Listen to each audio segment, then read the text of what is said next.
Hi everyone, ఈ వీడియోలో మన రోజుల్లో సిల్వర్ కిలో ధర 2026 మార్చి 2వ తారీఖున 2,89,800 రూపాయలు ఉంది.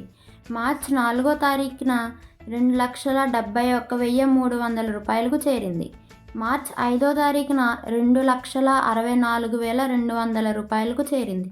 మార్చి 8వ తారీఖున 2,85,000కు చేరింది. సిల్వర్ మార్కెట్లో ఒక వారంలో 20,000 నుండి 40,000 వరకు ధర మార్పులు రావచ్చు. ఇది మార్కెట్ అస్థిరతను చూపిస్తుంది. ఇప్పుడు మనం అసలు సిల్వర్ ధరలు ఎందుకు పెరుగుతున్నాయో చూద్దాం. ఇండస్ట్రీ డిమాండ్ అంటే సిల్వర్ అనేక పరిశ్రమలో ఉపయోగిస్తారు. సోలార్ ప్లానెట్స్, ఎలక్ట్రిక్ వాహనాలు, ఎలక్ట్రానిక్స్ మరియు సెమీకండక్టర్స్. ఈ బలమైన ఇండస్ట్రీ డిమాండ్ ధర పెరగడానికి కారణం. రెండవది ప్రపంచ ఆర్థిక అనిశ్చితి. ఆర్థిక సమస్యల భయం ఉన్నప్పుడు పెట్టుబడిదారులు సేఫ్ హెవెన్ ఆస్తులు కొనుగోలు చేస్తారు.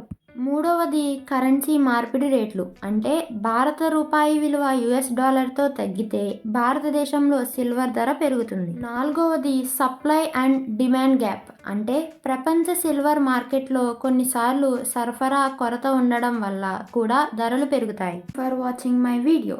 ఈ వీడియో కనుక మీకు నచ్చినట్లయితే లైక్ చేసి, షేర్ చేసి, కామెంట్ చేసి, సబ్స్క్రైబ్ చేయడం మర్చిపోవద్దు. ఈ యొక్క వీడియో ఫుల్ లింక్ నేను డిస్క్రిప్షన్లో ఇచ్చాను, దాన్ని చూడండి.